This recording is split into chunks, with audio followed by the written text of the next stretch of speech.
There's a story that, rarely gets told. It's about the secret soldier liquor trade they never told you about.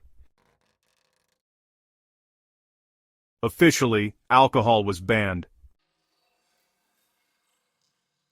From the muddy trenches of World War II to the steaming jungles of Vietnam, soldiers lived under strict orders: no liquor, no exceptions. Commanders believed sobriety meant discipline, a focused, professional army, but the men on the ground knew another truth.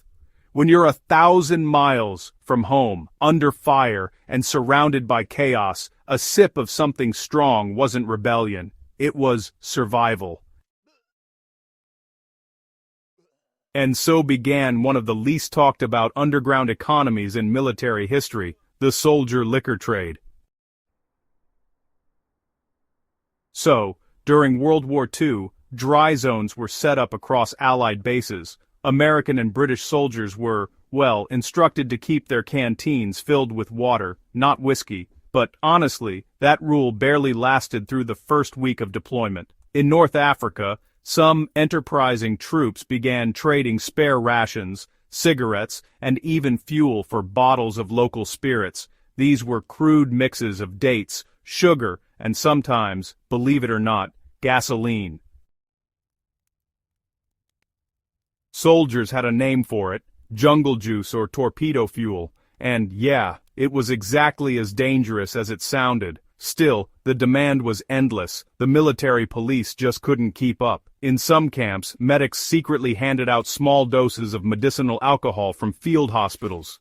Mechanics even siphoned industrial ethanol and tried to make it drinkable, often with, well, disastrous results.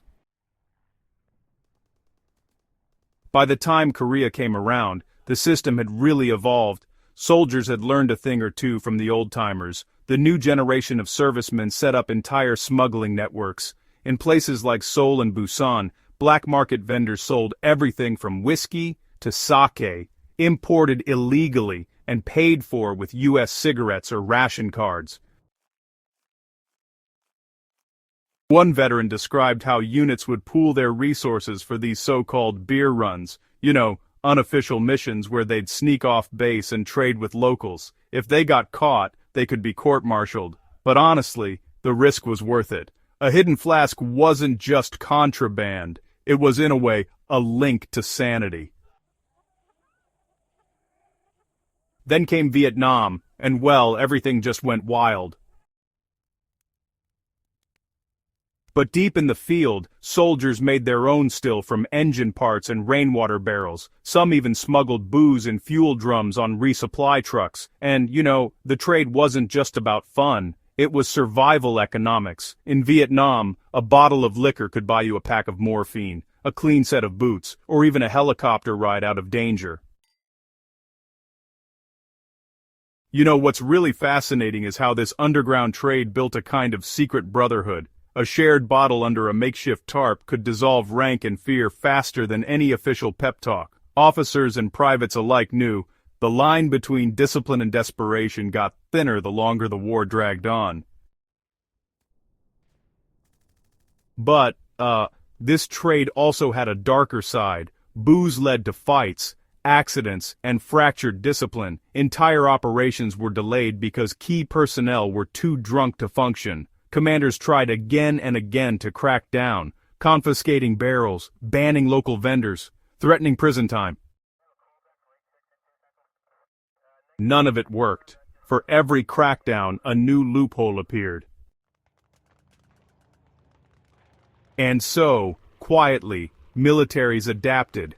By the end of Vietnam, alcohol bans became less about prohibition and more about control. Base PX stores sold limited beer rations, a compromise between authority and reality. Yet even today, the echoes remain. Modern deployments in the Middle East are officially dry zones, but, soldiers still find creative ways around it. Some stash mini bottles in care packages, others mix powdered drink flavorings into hidden flasks. The truth is, the soldier liquor trade wasn't about rebellion against command. It was really rebellion against despair. In a world where everything, from when to eat to when to sleep, was dictated by orders. Sharing a forbidden drink was, honestly, a rare act of freedom. It meant you still had control over something. It meant you were still human. So, the next time you see an old black and white photo of soldiers laughing around a fire, just remember this. Some of those smiles were powered by contraband rum, traded, smuggled, or brewed in secret, not because they wanted to get drunk, but because, for a brief moment, they wanted to forget that the world was falling apart.